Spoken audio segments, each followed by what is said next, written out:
Savanna के खुले मैदान में जहां घास सुनहरी चादर की तरह बिछी रहती थी, एक गधा और एक जिराफ रहते थे। दोनों अलग प्रजाति के थे, पर एक बात समान थी: बंधनों से नफरत और आजादी की भूख।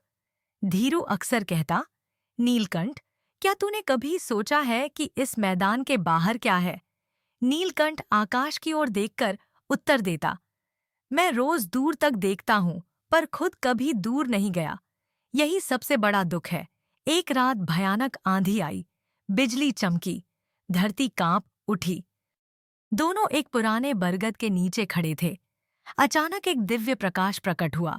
एक गूंजती हुई आवाज आई, तुम दोनों की इच्छा मैंने सुन ली है। मैं तुम्हें एक वरदान देता हूँ, कोई भी तुम्हें बांध नहीं सकेगा। कोई रस्सी, कोई जंजीर, कोई बाड़ तुम्हें रोक नहीं पाएगी। लेकिन याद रखना, यह वरदान केवल बंधनों से मुक्ति देगा, खतरों से नहीं। धीरू और नीलकंठ खुशी से उछल पड़े। उन्होंने चेतावनी को सुना पर समझा नहीं।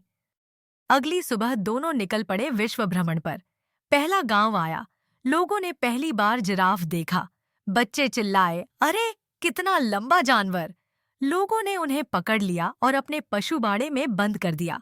पर रात होते ही वरदान ने काम किया। रस्सियां ढीली पड़ गईं, लकड़ी की बाड़ टूट गई। दोनों चुपचाप निकल गए। धीरू हंसते हुए बोला, देखा, कोई हमें रोक नहीं सकता। दूसरे क्षेत्र में यही हुआ, तीसरे में भी।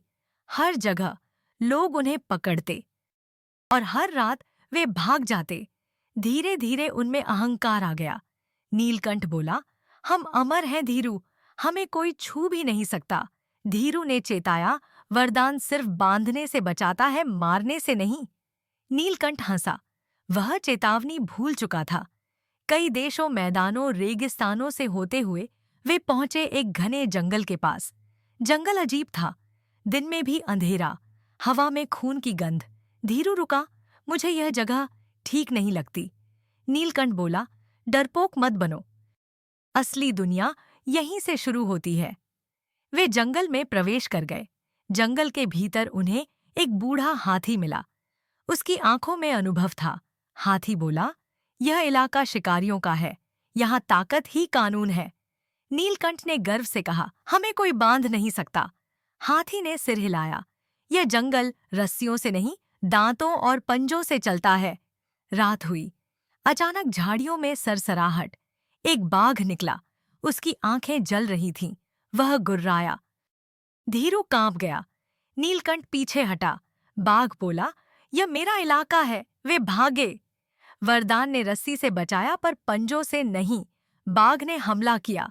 बाघ की दहाड़ सुनकर शेरों का झुंड आ गया। अब भागने का रास्ता नहीं था।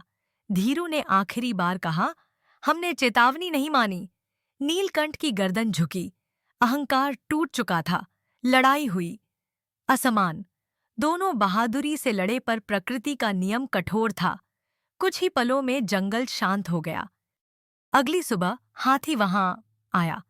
उसने आकाश की ओर देखा और कहा, आजादी बिना समझ के अहंकार बन जाती है।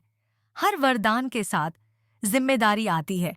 जो प्रकृति की सीमा नहीं समझता, वह यात्रा पूरी नहीं कर पाता। सच्ची आजादी केवल बंधनों से मुक्त होना नहीं, बल्कि खतरों को समझना और सीमाओं का सम्मान करना है। वरदान अगर विवेक के बिना मिले तो वह विनाश का कारण बन जाता है।